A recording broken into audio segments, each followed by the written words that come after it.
တို့ထမ်း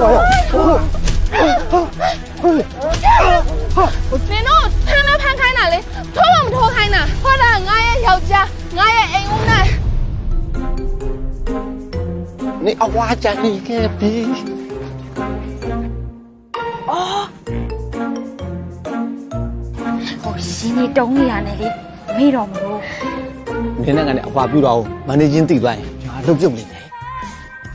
ကျမရဲ့ managing နာဘူးရအပြိုးမှအလောက်ခံမယ်ဆိုသွားမယ်ရောက်ကလေးချီရော မိဆုံး ရှင် အခုလောက်ဝင်မဒီဇိုင်နာကဘယ်လိုလဲ managing ပြောတာတော့အပြိုးလို့ပြောပါတယ် managing ကအပြိုးတွေပဲခန့်တာလေသူခန့်တာဆိုတော့ချော့မှာပါ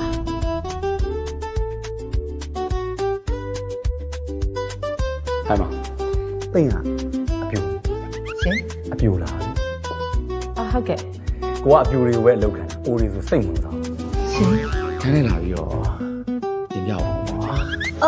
။ ဟုတ်ကဲ့我ခဏလာကြပါမယ် boss ခန်းထဲမှာစောင့်။ ဟုတ်ကဲ့ရှင်ဟုတ်ကဲ့အဲ့ဟာဘာဖြစ်နေကြရတော့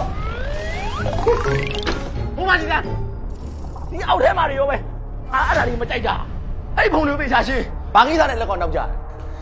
ကလေးနေမကောင်းလို့ပါဆရာ ဟာဟင်ဒီပြောတော့နေအပြိုဆိုဒီမှာငါအလုပ်ထဲမှာလေအပြိုတွေကိုပဲအလုပ်ခံတာငါအိုတွေကိုလုံးဝမကြိုက်ဘူး လူနာကသေးတာမကြသေးဘူးဗျစစ်ဆေးကြည့်လိုက်တဲ့အခါကျတော့အစိတ်သိမ့်တဲ့လက္ခဏာနဲ့အသက်မပြေတော့တာဒါမှမဟုတ်လေရဲစခန်းကိုကျွန်တော်တို့အကြောင်းကြားတာ ဒါဆိုရင်အနားကိုရေခွန်းကိုပို့ပြီးခွဲစစ်ကြည့်ကြတာ ငါဘာလုပ်နေကြလဲ သူတို့တမီးသားနှစ်ယောက်ချင်းတွေ့နေတာဟုတ်ကျွန်တော်ကခဏစောက်ပေးနေတာတဲ့ ငါဒါလည်းငါရောက်တယ်ငါထားခဲ့ပါနေတော့လေဆက်လိုက်တာငါထားခဲ့ကြတော့ဘာလို့ဘလို့ဖြစ်တော့လဲဟောအဲ့ဒါတကယ်လားအဲ့ဒီနာဘူးကောင်တေသွားတယ်ဆိုတာလေတေကြတယ်လေဟဲ့ ကျွန်တော်လည်းလူရင်းပြောရမယ်ဆိုရင်တော့မင်းတို့၃ယောက်ငါ့ကိုသေချောင်းကြံတဲ့အကြောင်းငါသိတယ်မင်းတို့၃ယောက်နဲ့ကိုနေအပေးယူတွေတခုတော့လုပ်ပါနင်ပါနေသမီးမင်းလာကလုံချီပေါလာမင်းကြီးကြိုက်တာဖြစ်နေသည်အသေးကြီးမြင်တာနဲ့ဖီနေနေညာမင်းမျက်လာလူတိုင်းရှိဆိုင်တွေရောက်ပါပြီဟောဒီဟာဆိုမင်းနာကတော့1 2 3ချောမုံမီဗျာ3ပါအ